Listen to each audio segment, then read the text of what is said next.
Welcome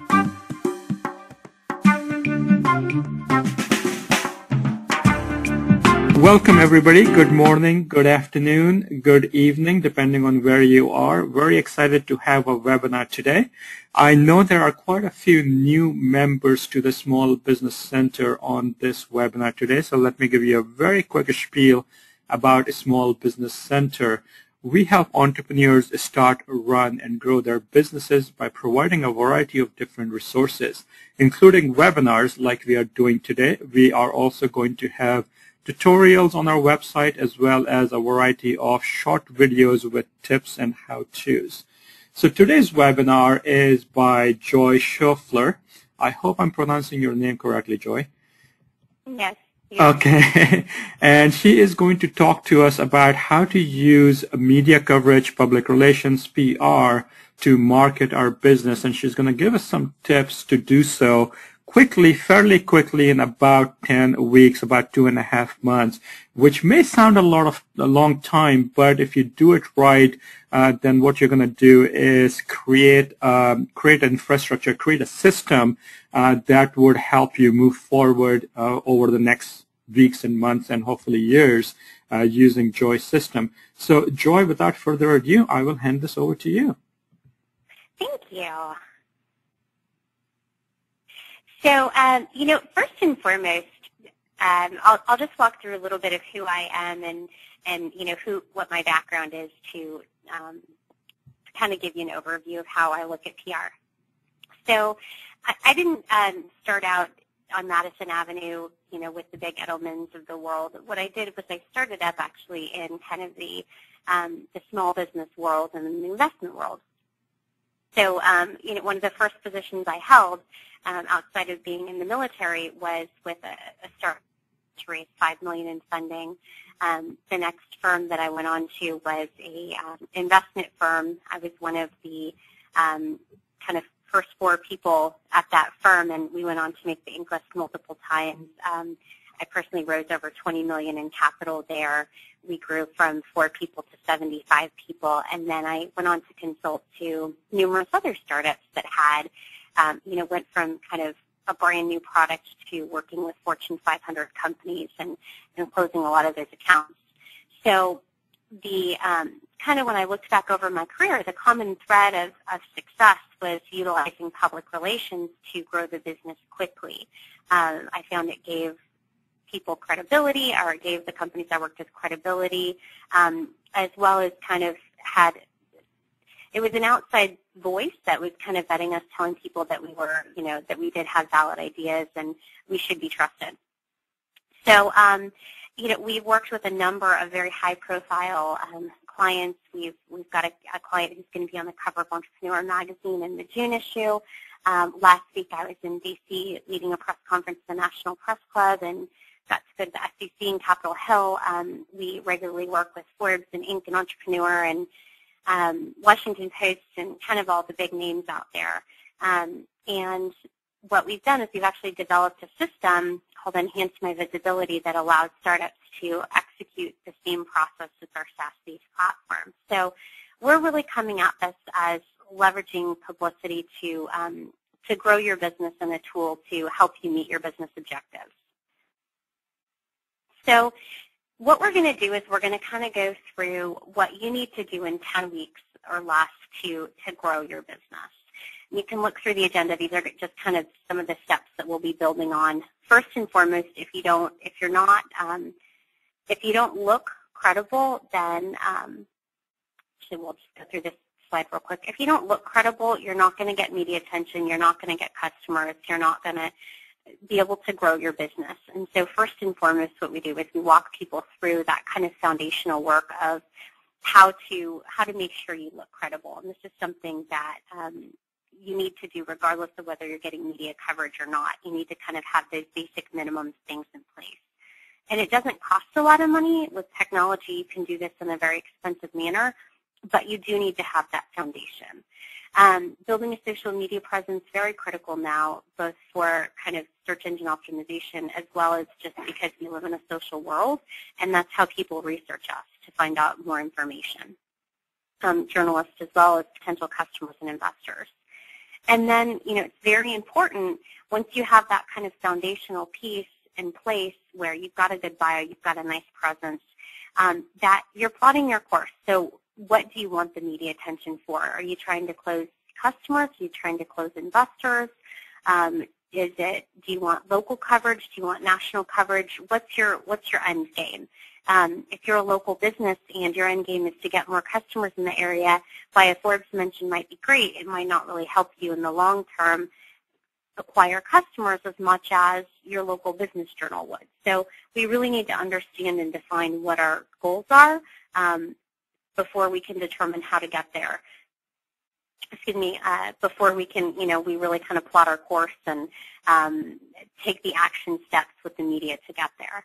And then, after we have a clear understanding of where it is that we want to go, then you're going to build your media list, whether that be local, national, the types of people you want to reach out to accordingly. And this is very similar with investors as well.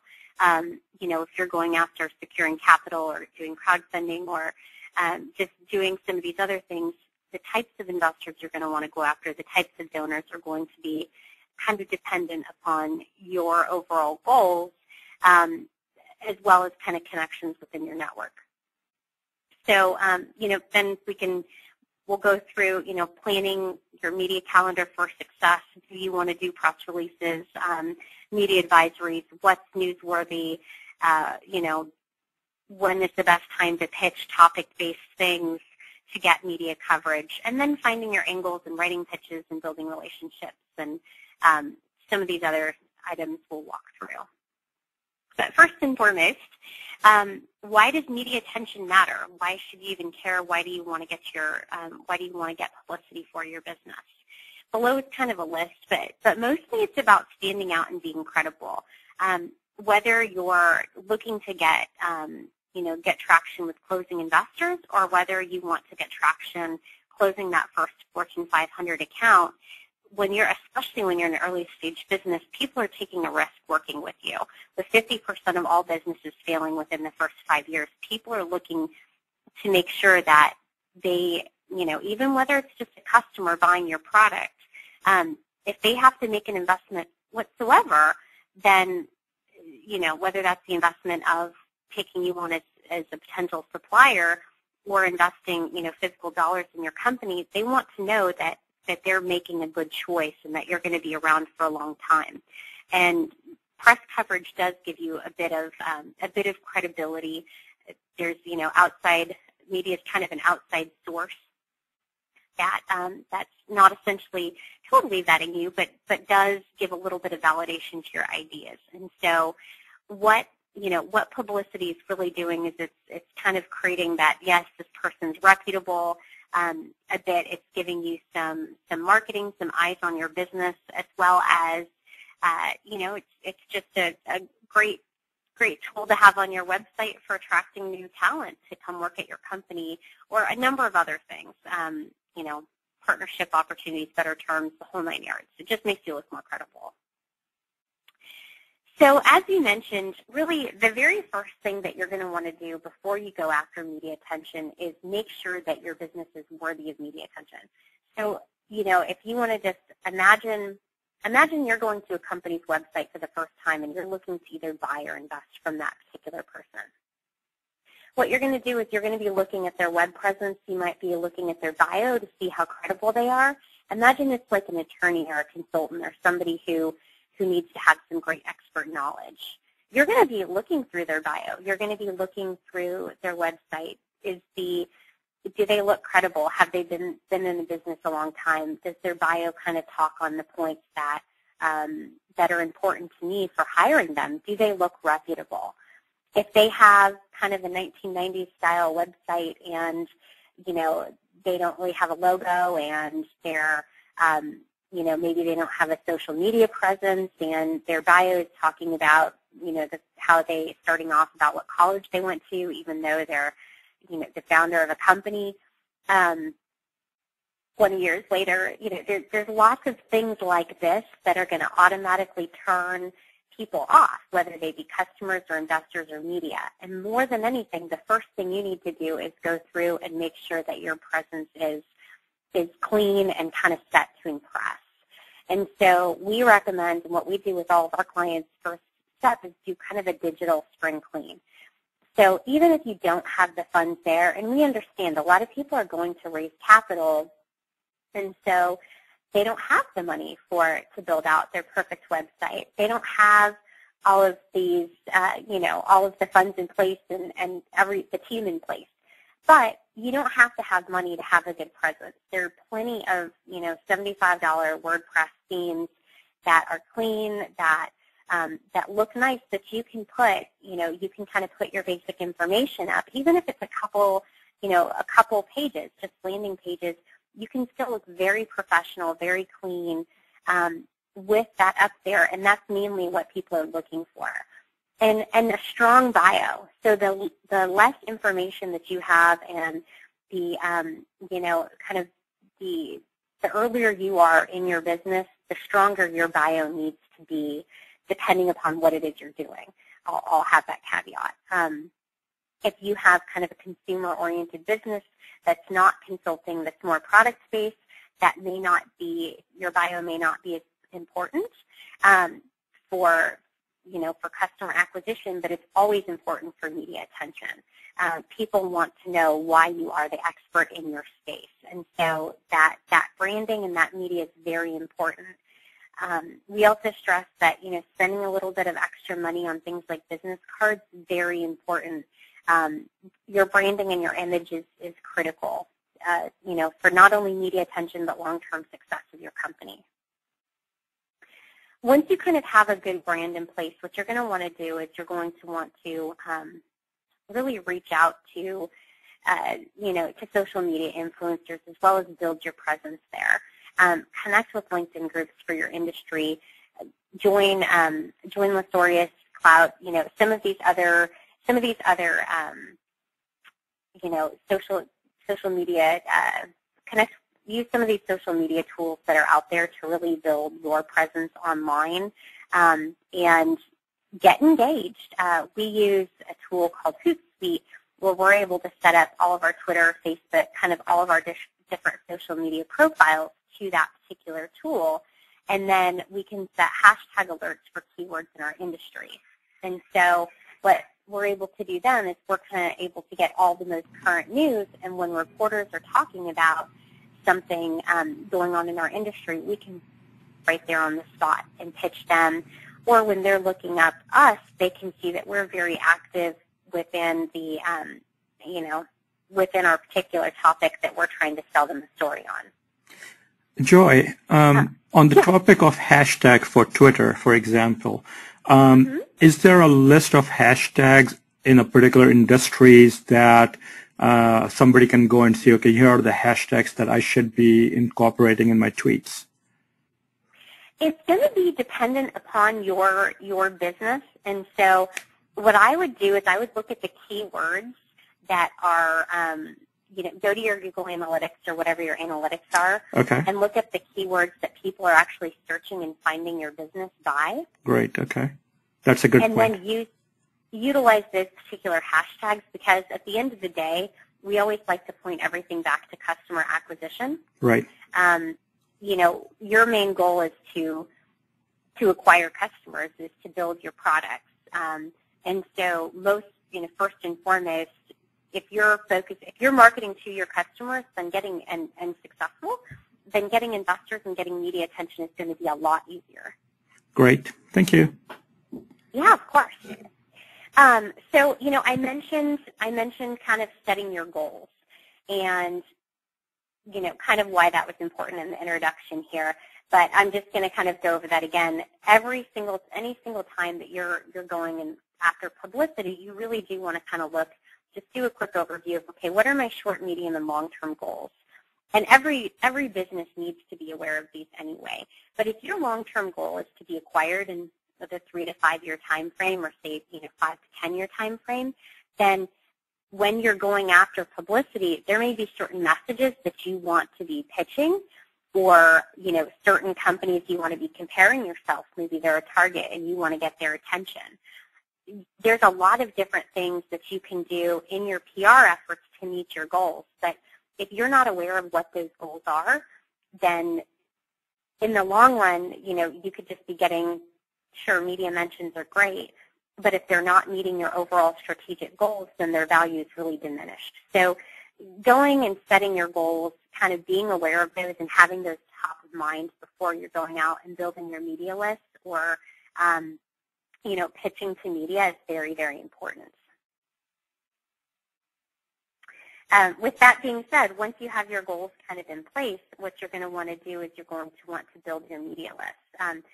There's companies like ours that also will build those media lists for our customers, and, you can purchase those media lists from us, or you can go out and build custom ones. One of the best ways to build a media list is to set Google alerts. So those keywords that you've identified as kind of your industry keywords, say if you are a social media technology company for enterprise level firms, you might have different, you'll have a set of keywords that you're going to be monitoring, say social CRM or social customer care might be your keywords for that particular industry that you're going to be wanting to follow and that you're going to be wanting to monitor. We've got quite a few clients in the crowdfunding space. So our keywords are crowdfunding, crowdfund investing for those particular clients. We have others in banking and technology. So we've got those keywords set.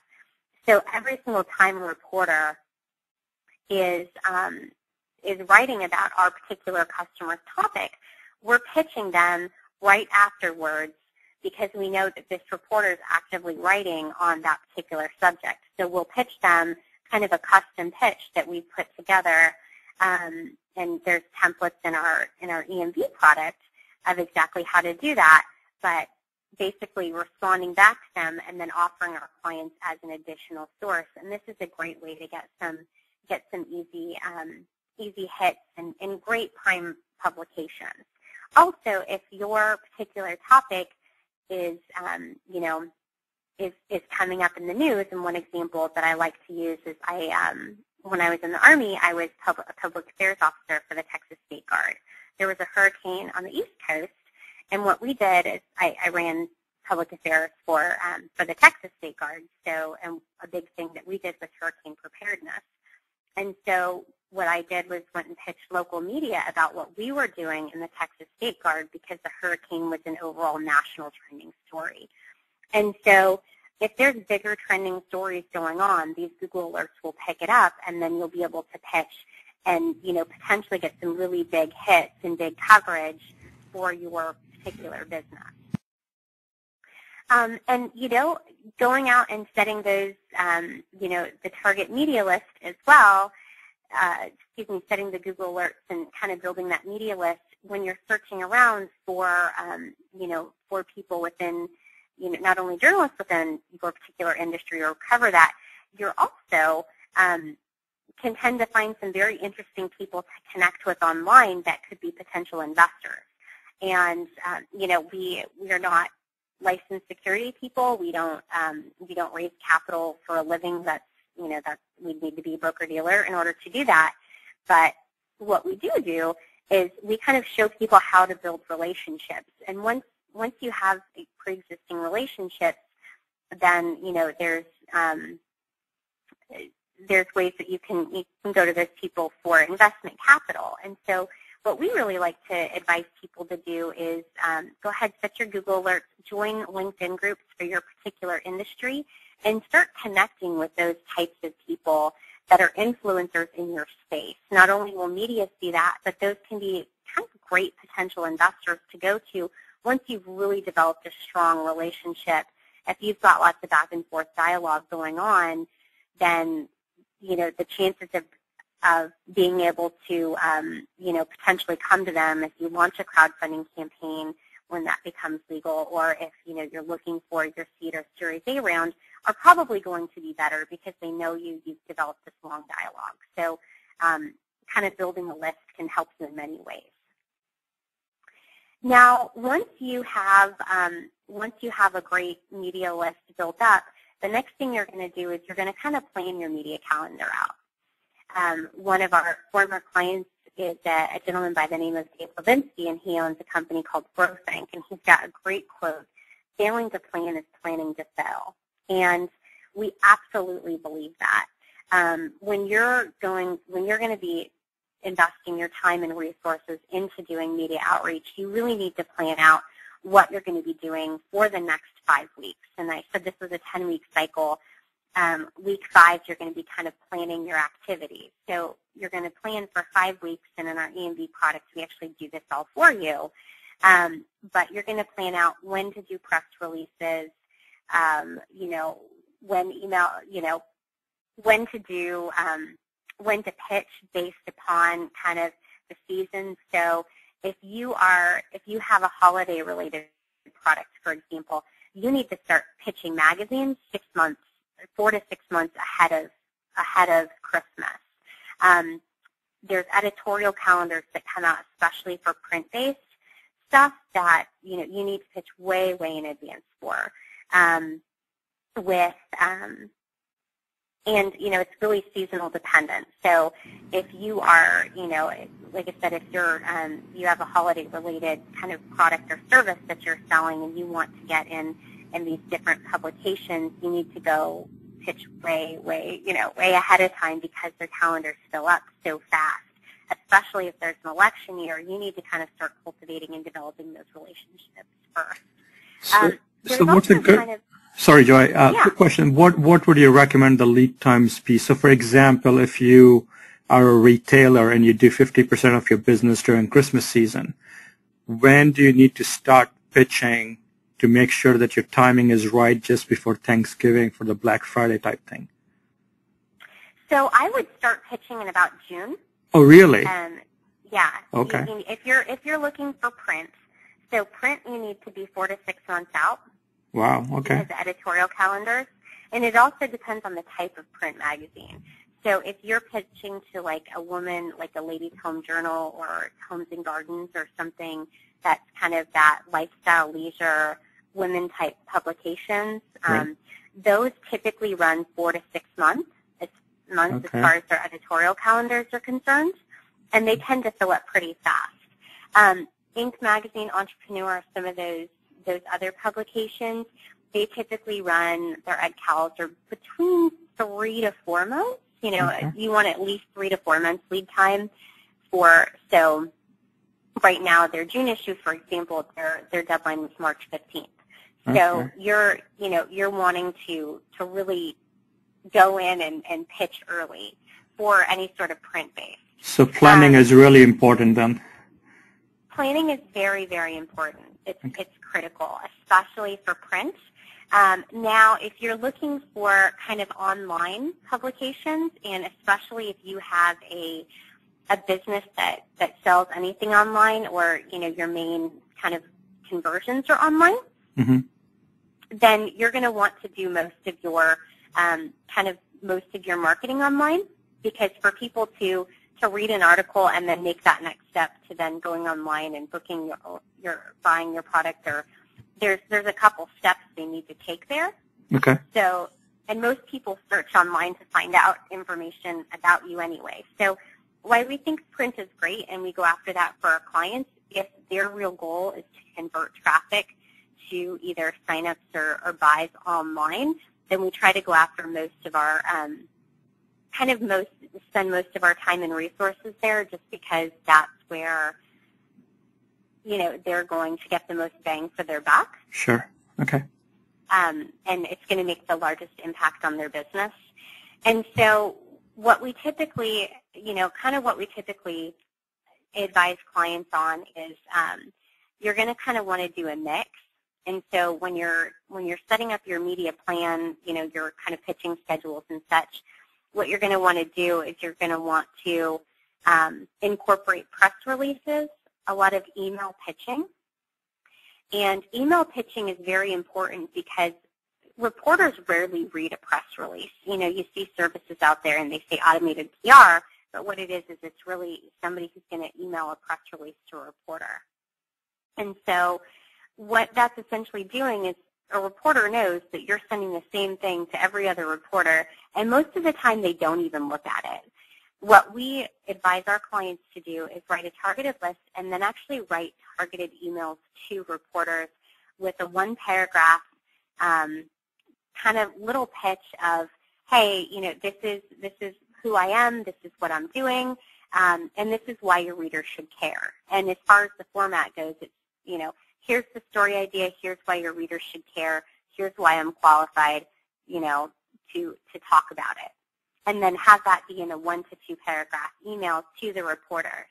And that's way more effective. And so we typically recommend, as far as pitch cycles go, that you get on, you're crafting your email pitches on a Friday or Monday, you're sending them out on Tuesday morning, then you're following up with calls Wednesday and Thursday.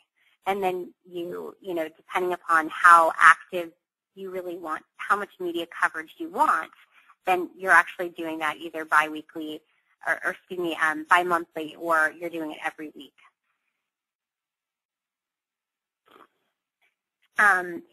So, we also, if you do not have a very strong bio in place, we absolutely think that you should also pursue going after speaking engagements and award nominations, just to kind of increase your overall bio. We really look at this as your bio is kind of a living, breathing document, and I know we talked about that in week 1 a little bit, but when you're building your bio out, which is probably the most important document you'll be working on, what we advise our clients to do, our E&D clients, our technology clients, is to actually go through, create a draft of a bio, and then ask 5 of your most respected people that you know to go through and actually review that bio for you. And if there's items that they think are more important, that, for them to tell you, not just to look at it and say, hey, is this good, but is there anything that I'm missing here? Am I not highlighting something well enough? And we also advise clients, too, you need to start your bio out by the most important thing, listing the most important things that you're doing that are pertinent and relevant to your company at the top of your bio, then working down as far as your background and experience go. Everything should be closing people as to what you're working on now. So just one more highlight on the bio thing there. So writing, kind of PR is all about storytelling. That's one of the kind of most important aspects of it. And if you're a good storyteller, that will also help you to close investors as well as to, close potential customers and media. So what you always need to remember is it's not about you. People are really not interested in the launch of a new company or a new product unless it's like Microsoft and, it's some big product launch there. Writing a press release or pitching media on the launch of your new app or, your new line of something is not going to get you any press. What you need to do is you need to look at it as how it is relevant to their readers. So if you're launching a new app that will save people time, then pitching them a story idea about, 5 ways busy mothers can save time, say it's a woman-oriented app. You need to look at how your product or service is relevant to the users and then create a story that will interest those users. And so what we do is we always try to have people kind of look at it, okay, what's interesting about the people here, the mission, our mission, our events, what's new and interesting and memorable here that is new, interesting, and memorable in the perspective of the readers, right? So, or of the viewers. So if when you're pitching to media, what's new and interesting to you also needs to be new and interesting to their readers. So how will that help them? How is it attractive to them? If you keep that in mind and create a story idea around that, then your chances of getting coverage are much bigger. And then as you're closing investors too, you also need to keep that in mind that it's not about the value that they can provide you. It's about what you can provide them. So always thinking about it from the other person's perspective. A journalist, they've got editors who are monitoring everything they're doing and okaying everything that they're doing. If they present a story idea that's basically just pitching a company that, is talking about their product, those writers will get in trouble. Writers can't publish that. That's more advertorials or advertising. So you need to always look at it from their perspective as well, is, will this be something that, basically that an editor would publish? Does this sound markety? Does this sound like promoting my company? Or is this a story idea? You always get your way. I always think that you get your way in life best by helping others get their way. And I believe that was Zig Ziglar who said that, is, the fastest way to get your way, the best way to get your way in life is to help others get theirs. So, that's exactly the same with publicity. And which goes on to the other, piece of this is building relationships with the media. So we have, at our firm Leverage PR, we have amazing relationships with media to the point where we can call and have developed friends and shared hotel rooms at conferences, and they've become our friends, and they're great people, and we adore them, and they don't seem to mind us either, and that really helps us get publicity for our clients as well. And we really take it like our entire job is to help them. And so as you're pitching the media, one thing you need to remember is you're there to help them. Like, if you don't help them, if you're not giving them good and correct information and on time and very responsive, then they're not going to work with you again. If you're sending them emails with off-topic pitches, which kind of means like, if they're a technology reporter and you're pitching them on a consumer goods, for example, that's non-technology related, nothing bothers reporters more than thinking that you didn't take the time to read about them. And so, you need giving them good exclusive information and not breaking that. If you offer them exclusive information on your stuff and they do a story and then you turn around and while they're writing it, go pitch other reporters with that same information, they're not going to be happy. Not happy at all. So just being a good person, just kind of honoring that. Commenting on work that they do. So if you see their stories on social media, sharing them, thanking them for writing a piece, not in kind of a, what's what I'm looking for, not kind of in a stuck-up way, but more so just commenting on something interesting and pulling that out. Offering to help them even if you're not used as a source. It's really just about kind of going out of your way, never missing a deadline, ever. They're on deadline with their editors. If you miss your deadline, then they miss their deadline and they're in trouble and they could lose their job. So being very respectful of the fact that they have deadlines. We try to always be early for deadlines with our with the journalists we work with. We think that's very critical. And like I said, not pitching off topic. There's a couple resources that are out there, and you guys have probably heard of these. Harrow, Help Out a Reporter, is a great one. You can sign up and kind of get alerts on topics that are relevant to you. The key to getting picked up on either Harrow or Profnet is a paid service, just a heads up. You do have to pay for that. But the kind of the key to getting picked up with either one of those services is making sure that you're actually answering their question. I have a reporter friend who works at Inc., and I asked her how many people actually answer your question. And she'll say she'll put a request for an expert out on Harrow. And she will get maybe 100 answers back, and only 1 to 2 of them, so 1 to 2%, will actually answer her question. So the rest will just maybe pitch her a different story or will, just talk about themselves, but very few, if any, people actually answer a reporter's question. So if you can answer questions that they have, your chance of getting quoted are very high. Joy, going back to your comment about exclusive stories and not to then talk to other reporters about that, I'm assuming that this is the time where you have built that relationship with that particular reporter and the reporter has committed to doing this story, right? Yes. So basically what you do there is you don't have to have a relationship with the reporter to offer them an exclusive. Okay. You can just offer them an exclusive, but if you do offer it to them and they do commit to doing the story, then you stop pitching other reporters. So how long? So you give it to one first.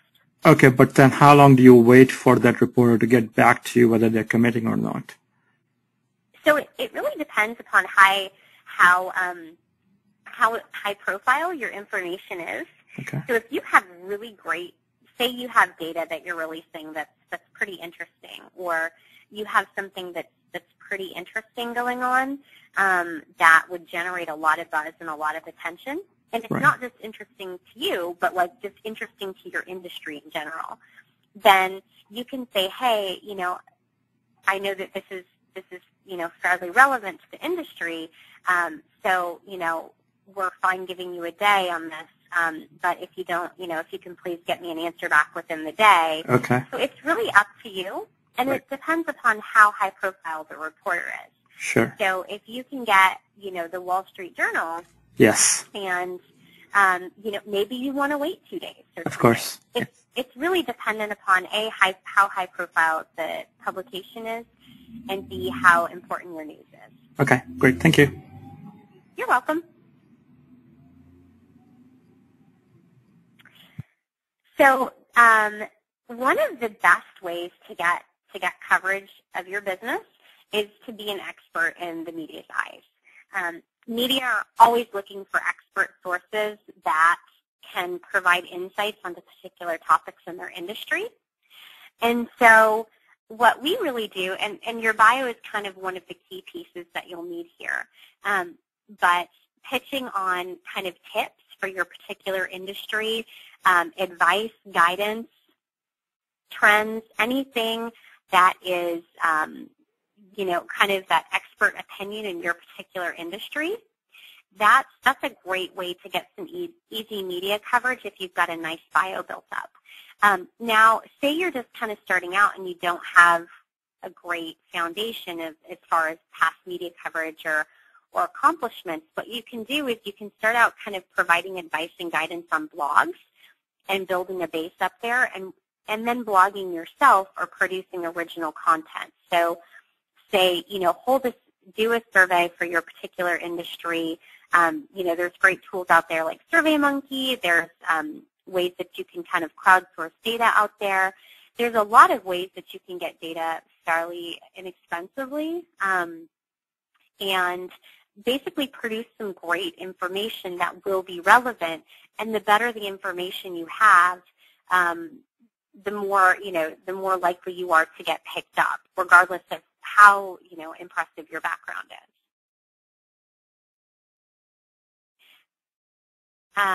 So actually one more point on that is when there is kind of trends happening, when there is stuff happening within your particular industry, call local news stations, call local reporters, call anybody who anybody on that media list that you've built and offer to be a source. So, using that hurricane story as an example again, what we did is as soon as there was an alert for a hurricane, we immediately called the news station and said we could offer, not only be an expert source talking about how they might be preparing, but then also talking about what we're doing to prepare. So if, there was, if there's big stuff happening in your industry, go call and offer to be a source, and that's a great way to kind of move yourself to the head of the line. So now, now that you kind of have some good ground rules of what you should do and how you should do it, we're going to talk about how to kind of pitch the media. So as far as kind of the technical days or technicals are concerned, like I said, the best time to pitch the media is you're typically going to want to pitch them Tuesday through Thursday. Those are kind of the best days to pitch. And then the best times to pitch are really dependent upon what time zones they're in. Now, reporters literally work, they're virtual now. So there's, reporters in Chicago who are financial related potentially, or, in the Midwest. So basically what I'm saying is you need to kind of be aware of their time zones, take a quick peek before you call them. We've got a lot of reporters who we work with who are in Seattle, but we've had, I've heard complaints that had some PR person called me at 5 a.m. this morning because they thought I was East Coast. Could they not look at a number? And so you always need to be aware of stuff like that, just kind of the polite things, kind of doing that quick check. Because if you make somebody mad, they're not going to do what you want them to do. So first and foremost, don't annoy. If you are pitching East Coast reporters, one of the other things to look at is that they're typically off around, before 2 p.m. It's very hard to get a hold of them afterwards at times. And so, they're coming in very early because that's when kind of the news happens. And we're writing their stories and getting this stuff, out, or they're writing, they're getting up at 4 a.m. to come write stories for 8 a.m. So basically, you want to pitch reporters early. We recommend starting to pitch at, 8:30. Really have all your pitch calls done before noon Eastern time is kind of the best way to go about it from a technical standpoint. And just, making sure you're pitching on those days. Mondays and Fridays are not good, especially Mondays. And the reason we say that is because a lot of writers are freelance now. And so they typically have other jobs that they're doing, or they're contributors.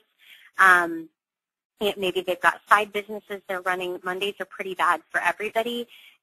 Back in the day, if a reporter was only working at one publication, Mondays were kind of the days that you pitched because they were getting the story ideas for the week. Now with so many freelance journalists, we really recommend doing it on Tuesdays. So we also recommend, when you're doing your pitch, you're writing out your email pitch, for example, and you've got kind of your key points that you're addressing there. We always recommend to people, and we have templates in our EMV products, that basically what they're going to do is you're going to give a story idea, and we even recommend giving a sample title that's under 6, basically under 6 words. So it's very tweetable. It's something that can be shared easily on social media profiles. Give a title of, 6 reasons why, basically, give some sort of interesting title, right? So if it's a time-saving one for moms, for example, 3 things moms can do, 3 apps to save time for moms. Something just really quick, really simple, that's kind of an attention grabber for their readers. And then give how it will be interesting to their readers, then kind of why you're qualified, and so on and so forth. And so when you're going to call to pitch them, so you're going to send those emails out on Tuesdays, then you're going to call Wednesdays and Thursdays. So when you call to pitch them, what you're going to want to be doing is you're going to want to pitch you're going to segment your media list into A, B, and C.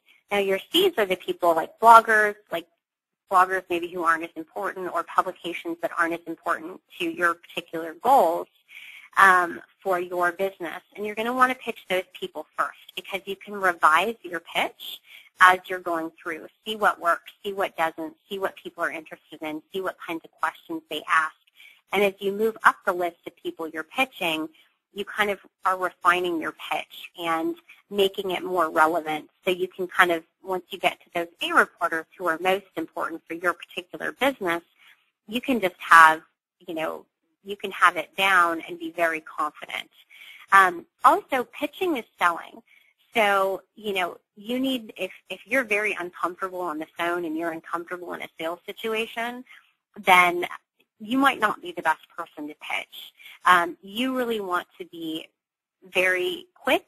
You have maybe 20 seconds to get, the one kind of key thing out.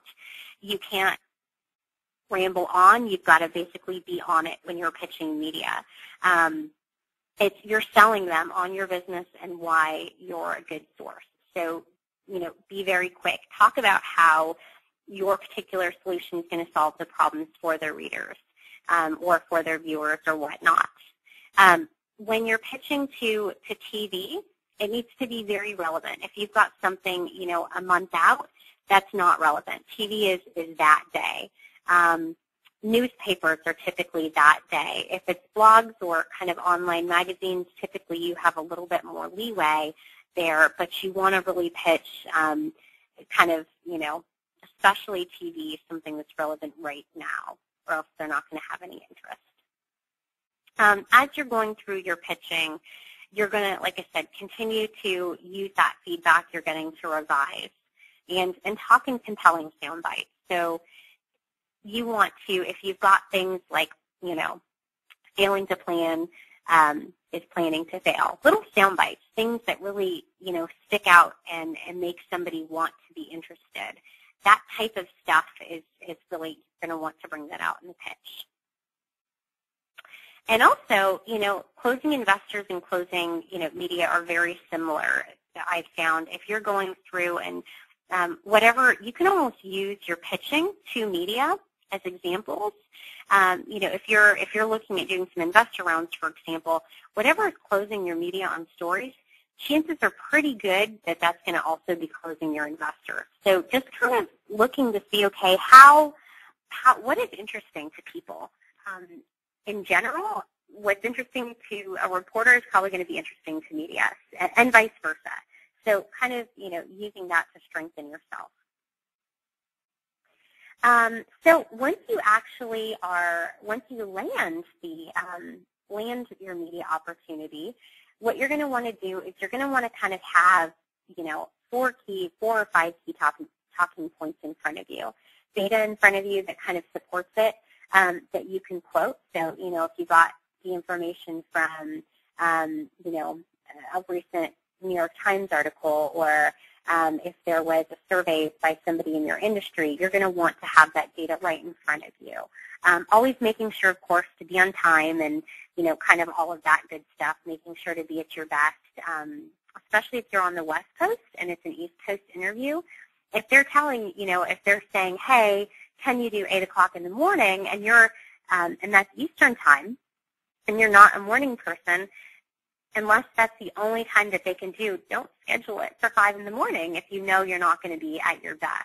So just trying to do all you can to kind of make sure you're at your best before the interview. And then also having your kind of goals written out in front of you. What is it that you hope to accomplish through this interview? And then having your talking points kind of mirror that. So if there's, you know, you always want in your article, in your interview, to, of course, highlight what's interesting to their particular audience. But at the same time, now that they have, you know, now that you are doing the interview, you can also kind of discuss some of your stuff. You don't want to sell your company. You don't want to be salesy towards your product, but you can talk about it, how this is solving a problem for them. Because in the end, if you're telling somebody how you're solving their problem, that's helpful to their readers, and then that's helpful to you because people buy to solve an issue of one sort or another. They invest to solve an issue of one sort or another. So, you know, at the end, you guys have the same goals, and just trying to frame your goals in a way that meet their goals always, and work those in. Always use data whenever possible to kind of show your strength and kind of back up what you have to say. Editors especially are looking for data just to kind of validate opinions and validate, you know, sources. So using data as much as possible, making sure that you can source that data. So what we always tell people to do is have kind of your talking points written up in front of you, have some quotes, have your little mini bio, and your mini bio is 1 line, 1 to 2 lines that kind of states who you are, you know, kind of your name, your title, and your company. And if you can talk in a few words or less about what you do, then put that in there as well. So it's that 1-line bio that a reporter can literally copy and paste into their article, so you make sure to be quoted in a way that's actually meeting your particular goals. Also, when you're done with the interview, what you want to do is send the reporter over any sort of data that you quoted, as well as any sort of interesting sound bites that you think would be helpful to yourself, or like a quote that would be helpful that, maybe they asked you to repeat something at one point in time. Go ahead and write those out in an email and just send that over, because if you can pre-write some of this stuff or have the things in hand that will help you, the chances of you getting that in the article are much better. So let me give you an example. When I was director of acquisitions at the PPA Group, an investment firm, what I would do is when we were doing a capital raise, I would go out and I would get our CEO quoted in, different publications talking about the market. So we would never talk about the fact that we were raising capital, but what we would, because that's illegal, but what we would do is talk about how the market's heating up, talk about interesting stuff going on in a particular real estate market, and then we would have data points that we would get from Globe Street or some of the other data subscription services or news outlets, and we would send that to a reporter. We would send them a quote, we would send them those little mini bio, and we would send them information so they could put that right in the story. Now, we knew from talking to investors that these were things that interested them as well. So you're always going to want to kind of take those key points that either close a customer or close an investor and make sure those are kind of woven into your media coverage, and sending that email afterwards is something that will really help in that. Now, so the other things that you want to really do is, everybody's always worried about, what happens if a reporter ambushes me, or, what happens if they, just do, it turns negative, or they're asking really hard questions. So one of the things, if you're sitting there and saying, no comment and things like that, that's typically not super, that's not the best thing to do. The best thing to do is literally kind of divert the interview, right? So if they're asking you a question that's really hard to answer, or, maybe doesn't paint your company in the best light, or that you're really not comfortable asking, instead of saying no comment, which is not the best thing to do in an interview, what you're going to want to do is you're going to kind of redirect, right? So just focusing, oh, that's a great question, acknowledging their question, and then kind of saying, well, sure, we can try to look into that and get back to you, and then redirecting to something else. Or kind of switching the topic to something that's, a little bit more appealing to you. If they're really continuing to press, even just saying, well, that's, why would you like to know that? Asking them a little bit more, or, just kind of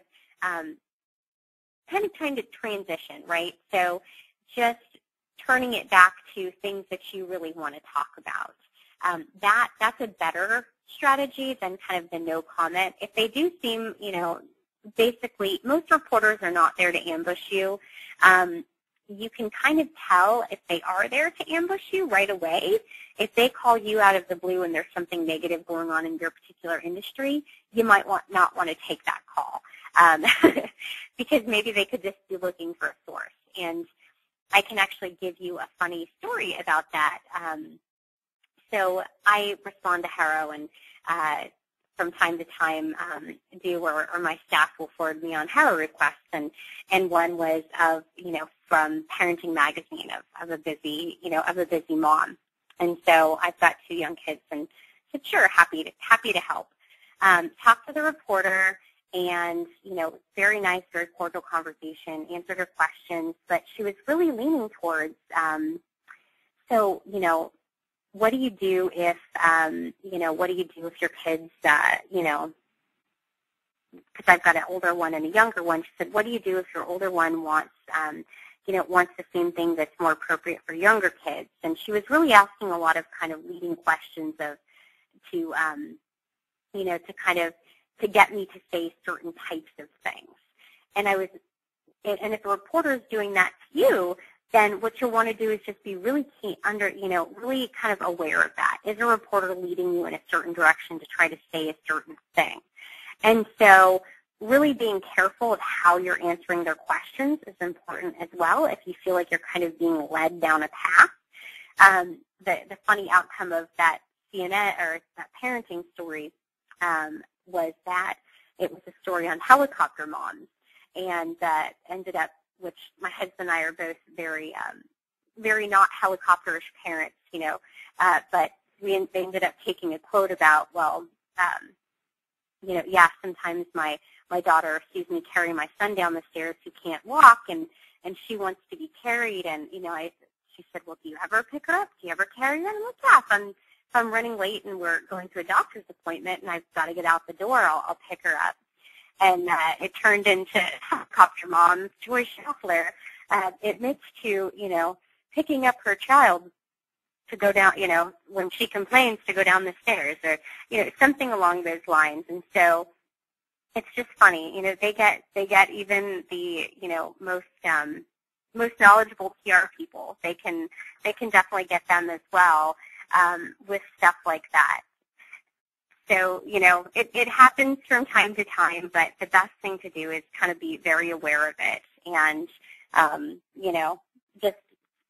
just make sure that if you feel like a reporter is leading you, to really stay on topic at that point. So the last and most important step is leveraging your publicity to meet your business goal, or meet your business goals, rather. So once you get your name in the paper, of course, that's one of the main reasons, too, we have your social media profiles all set up and you connected with influencers, is because, if a tree falls in the forest and nobody's there, does it really fall? I mean, it's like you've got to have people there to show your news off to. You want to have the prospective investors who you might be interested in connecting with. They need you guys need to be connected and actively engaged with each other before your news comes out. So then it gives you an opening to talk to them. If there's key, potential hires that you're going to be making in the near future, sending them out your news coverage, making sure that's part of your new hire packet, making sure that that's on your website. If it's a great mention, maybe framing it and putting it in your waiting room or on the walls of your organization. You're going to want to use that to reach your business goals. And so, like I said, when I was raising capital, what I would do is I would actually, instead of following up after somebody received an executive summary and asking them for money, what we would do once we got coverage is we'd follow up, hey, just wanted to let you know about an article our CEO was recently quoted in. I thought you'd find this interesting since it was about a certain market. And within the hour, we would have investors calling us back, asking more questions about the investment. So it's really a way to open the door to communicate with people as well, to kind of meet your business goals. If you've got customers that you're courting, see if you can mention them in the articles. See if you can, hey, I know that you're looking at investing in this particular new technology, and we've got an interview scheduled with Forbes for next week. Would you guys be interested in being interviewed about why you are potentially looking at this? So kind of using your media mentions as opportunities to close customers and close new business as well. So emailing your database with it, just making sure people know that you exist. And then, like I said, we do a lot with companies that are either raising capital or crowdfunding as well. And we just, one of the things we'd like to say is, especially if you're looking at equity-based crowdfunding, the due diligence process has really changed. It's kind of moved online. And so as people are looking at your company for either, from a customer standpoint or from a prospective investment standpoint, their primary research tool, their kind of number one tool that they're going to be using is their search engine, Google, Bing, whatever they choose to use. And the quality and quantity of those results is going to impact whether or not you get investments, whether or not you close investors, close customers. This potential suppliers are going to be looking at this as well to see if you're a good risk for credit terms. And so your digital presence is very, very, very important. And having those validating, articles out there, having your company's name come up in a search result for Forbes, come up in a search result for VentureBeat, some of these high-profile publications, is going to do a lot for your particular company, especially in a crowdfunding campaign, because your deal rooms, you can curate that content, and that will make even more of an impact. So always include your content. You can see it on the screen, kind of some steps of what you should do. And here's a word of warning as well. The whole reason why we start out week one with having a professional presence, having a solid business plan, and understanding of your goals in place is that nothing is once you pitch a journalist, if you just look like if you don't have your stuff together, if you don't look reputable, the next time you email them, they're going to remember you. A lot of times, if your site looks bad, if your bio just looks, not good and not professional and doesn't actually clearly state what you're going to do, they're going to remember that, and you may lose out on future opportunities. Just similar to investors, you get one chance. So make sure that you have a good foundation before leaping.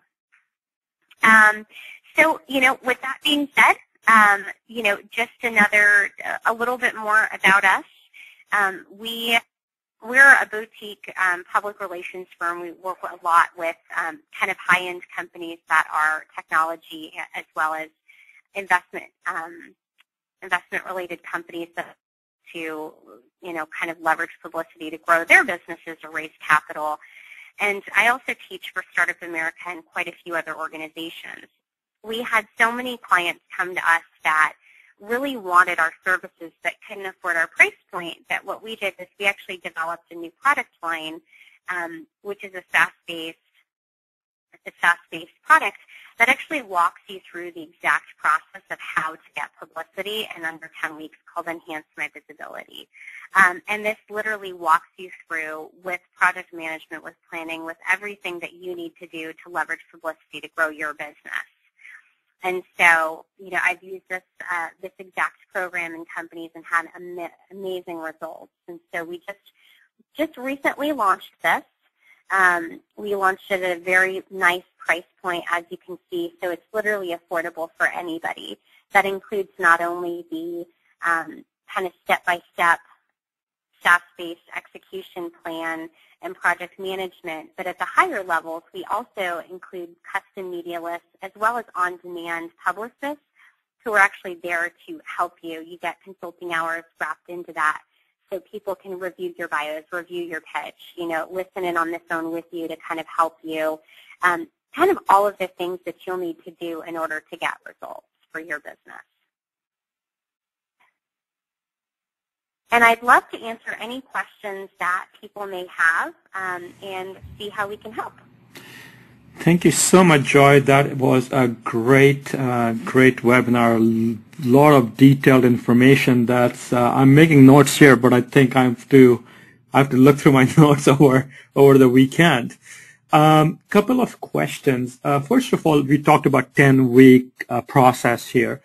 On average, obviously it's not a full-time job over 10 weeks. How much time on a weekly basis do you think to put this plan into place would you need to spend?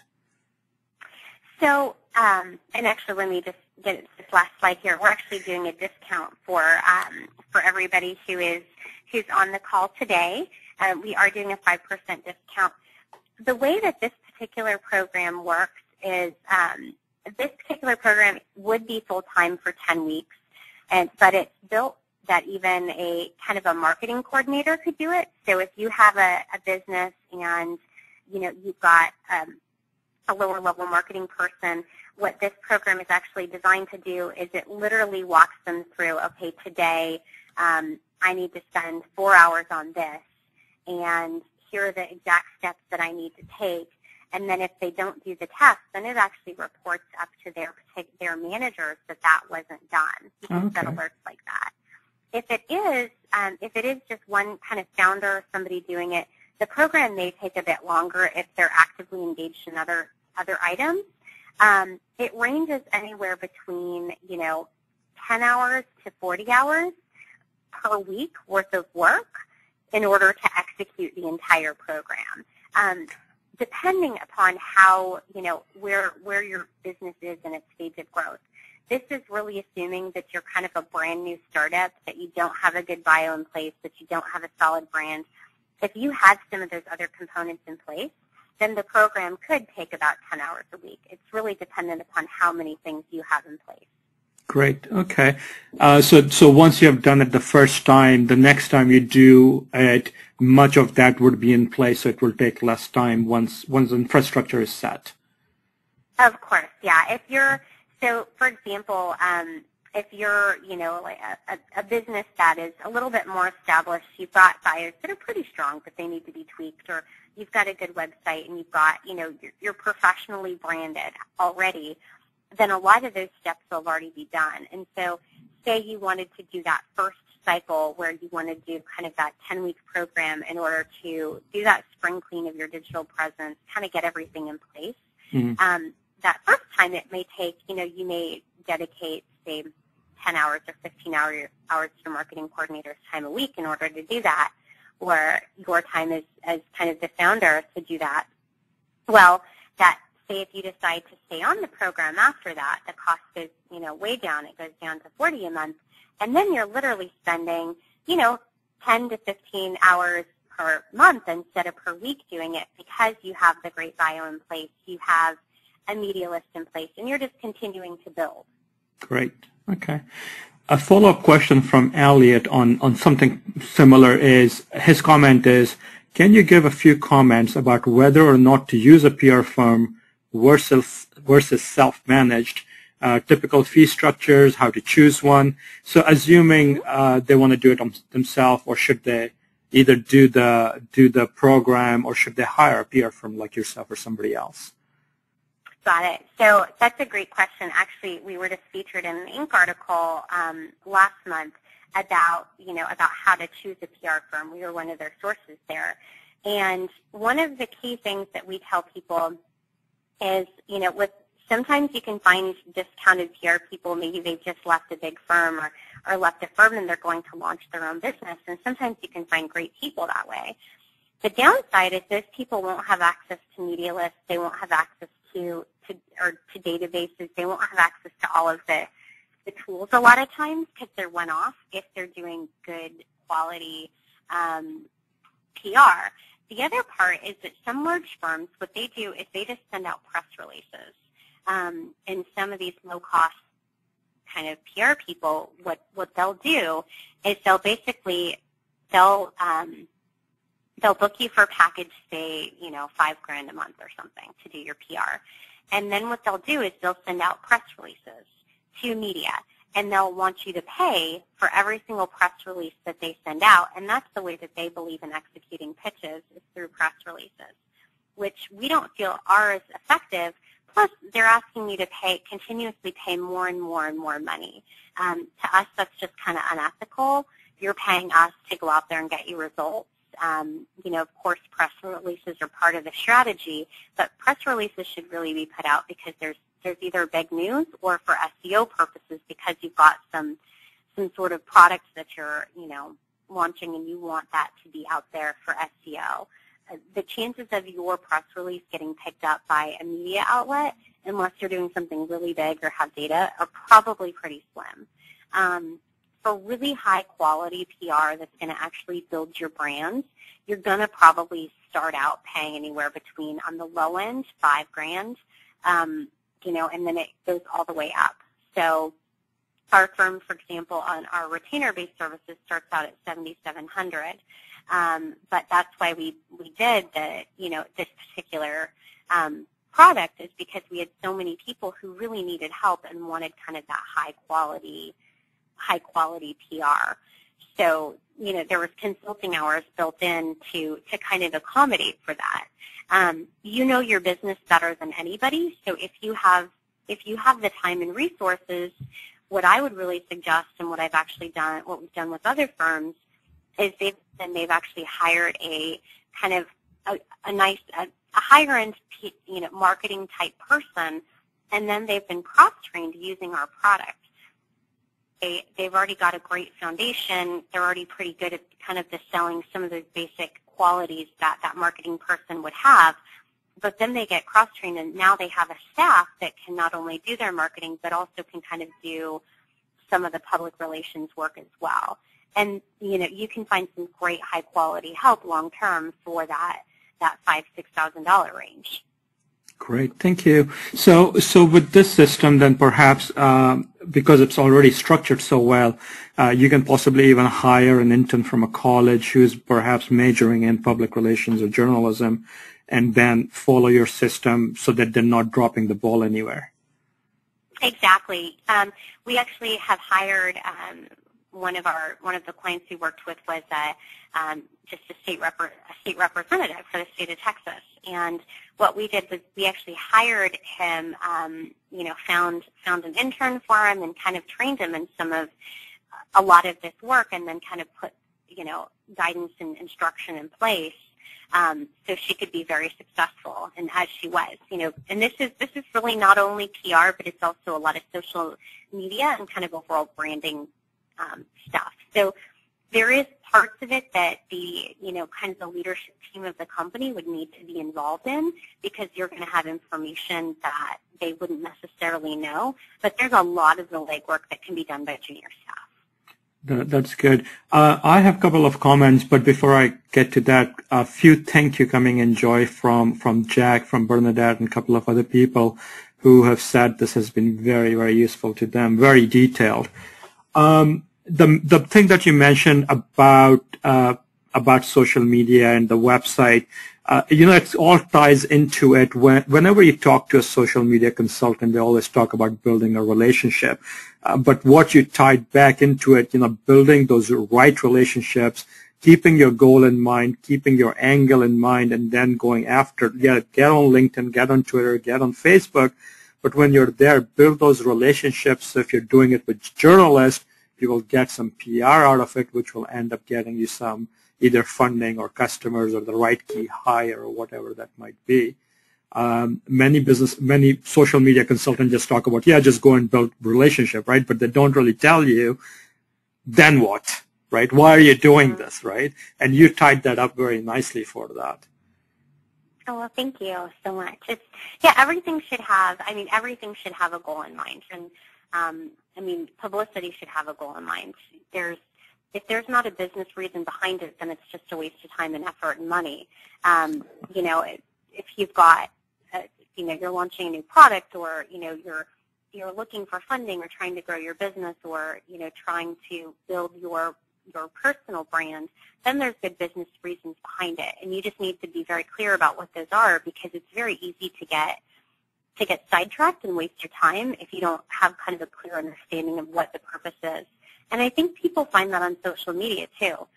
How much time do people waste just, as the owner of a company, you could be hiring a social media manager to promote your brand, and they could be going and getting totally unrelated customers, or totally unrelated people to like your page or follow your Twitter stream using, kind of cross tools like TweetAdder or something. You can have a ton of followers, but how valuable are they? And that's kind of the key. Is anybody who you pursue relationships with, it's not equal. There's, you want to track the right type of media, of relationships, and everything. Yeah, and unfortunately, a lot of that, what you just mentioned, has been going out there is just get people to follow and like, irrespective of whether you will ever do business with them or not. And unfortunately, there is a lot of, you go to a chamber meeting and you turn around and you ask somebody what they do, and they will turn around and tell you they're a social media consultant, right? Or a PR consultant, and all they will do is send out press releases for you, right? What good is that going to do, as you just said? So exactly. I think one of the things that we do these webinars is very much to educate the members that when they do, if they do go out and hire somebody, whether it's a social media consultant or a PR consultant, they would have that intelligent conversation with them. So if they do and talk to a PR person, they can say and ask very directly, what are you going to do for my $5,000 a month? Are you only going to send that press release, or are you going to do more than that? And I think your webinar today will hopefully give that education to our members, so when they are ready to hire somebody, they know what questions to ask them properly and have that intelligent conversation with them. So Absolutely. I'm not seeing any more questions coming in, Joy. I think, and we are a bit over, 18 minutes over our regular time. So we will officially close the webinar. Any last words from you, Joy?